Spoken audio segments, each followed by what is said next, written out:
Selamat pagi semuanya. Mari kita lanjutkan bacaan kita dalam Matius pasal 12. Pada waktu itu, pada hari Sabat, Yesus berjalan di ladang gandum. Karena lapar, murid-muridnya memetik bulir gandum dan memakannya. Melihat itu, berkatalah orang-orang Farisi kepadanya, "Lihatlah, murid-muridmu berbuat sesuatu yang tidak diperbolehkan pada hari Sabat." Tetapi jawab Yesus kepada mereka, "Tidakkah kamu baca apa yang dilakukan Daud ketika ia dan mereka yang mengikutinya lapar? Bagaimana ia masuk ke dalam rumah Allah dan bagaimana mereka makan roti sajian yang tidak boleh dimakan, baik olehnya maupun oleh mereka yang mengikutinya, kecuali oleh imam-imam? Atau tidakkah kamu baca dalam kitab Taurat bahwa pada hari-hari Sabat, imam-imam melanggar hukum Sabat di dalam bait Allah, namun tidak bersalah? Aku berkata kepadamu, di sini ada yang melebihi bait Allah. Jika memang kamu mengerti maksud firman ini, yang ku kehendaki ialah belas kasihan dan bukan persembahan, tentu kamu tidak menghukum orang yang tidak bersalah. Karena Anak Manusia adalah Tuhan atas hari Sabat." Setelah pergi dari sana, Yesus masuk ke rumah ibadat mereka. Di situ ada seorang yang mati sebelah tangannya. Mereka bertanya kepadanya, "Bolehkah menyembuhkan orang pada hari Sabat?" Maksud mereka ialah supaya dapat mempersalahkan dia.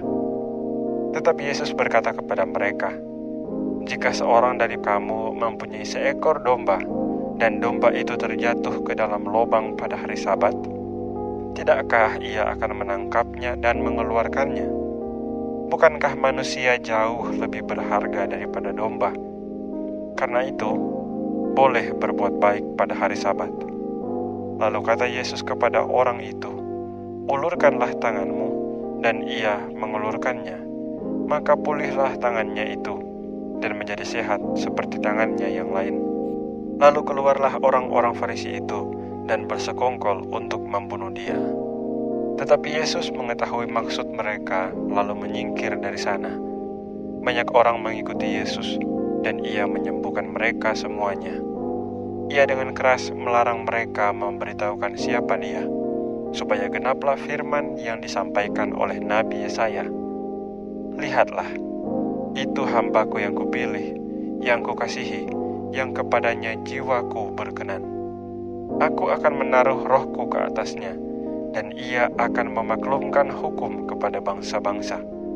Ia tidak akan berbantah dan tidak akan berteriak, dan orang tidak akan mendengar suaranya di jalan-jalan.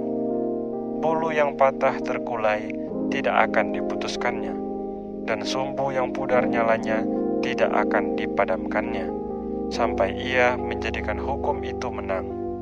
Dan padanyalah bangsa-bangsa akan berharap."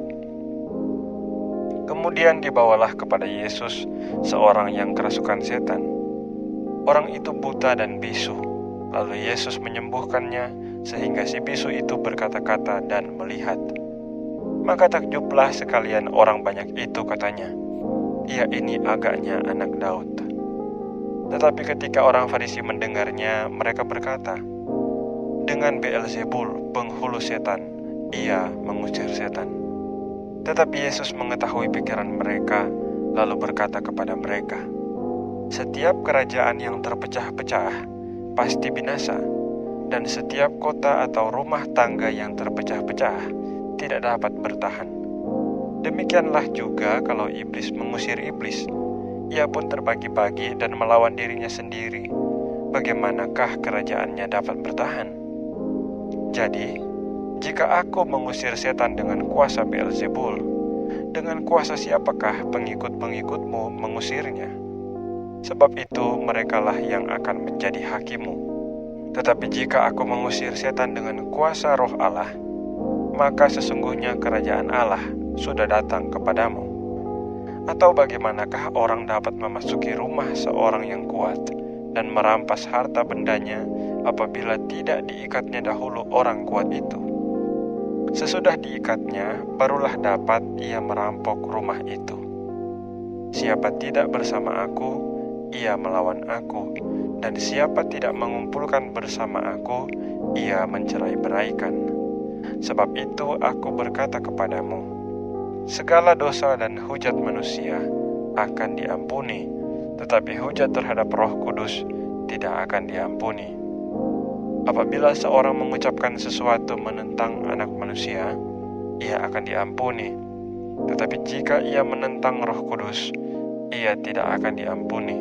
Di dunia ini tidak, dan di dunia yang akan datang pun tidak. Jikalau suatu pohon kamu katakan baik, maka baik pula buahnya. Jikalau suatu pohon kamu katakan tidak baik, maka tidak baik pula buahnya. Sebab dari buahnya pohon itu dikenal. Hai kamu keturunan ular beludak, bagaimanakah kamu dapat mengucapkan hal-hal yang baik, sedangkan kamu sendiri jahat? Karena yang diucapkan mulut meluap dari hati. Orang yang baik mengeluarkan hal-hal yang baik dari perbendaharaannya yang baik, dan orang yang jahat mengeluarkan hal-hal yang jahat dari perbendaharaannya yang jahat. Tetapi aku berkata kepadamu, setiap kata sia-sia yang diucapkan orang harus dipertanggungjawabkannya pada hari penghakiman. Karena menurut ucapanmu engkau akan dibenarkan, dan menurut ucapanmu pula engkau akan dihukum.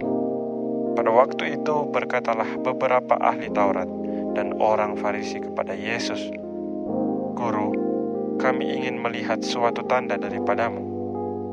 Tetapi jawabnya kepada mereka, angkatan yang jahat dan tidak setia ini menuntut suatu tanda, tetapi kepada mereka tidak akan diberikan tanda selain tanda Nabi Yunus. Sebab seperti Yunus tinggal di dalam perut ikan 3 hari 3 malam, demikian juga Anak Manusia akan tinggal di dalam rahim bumi 3 hari 3 malam. Pada waktu penghakiman, orang-orang Niniwe akan bangkit bersama angkatan ini dan menghukumnya juga. Sebab orang-orang Niniwe itu bertobat setelah mendengar pemberitaan Yunus. Dan sesungguhnya yang ada di sini lebih daripada Yunus.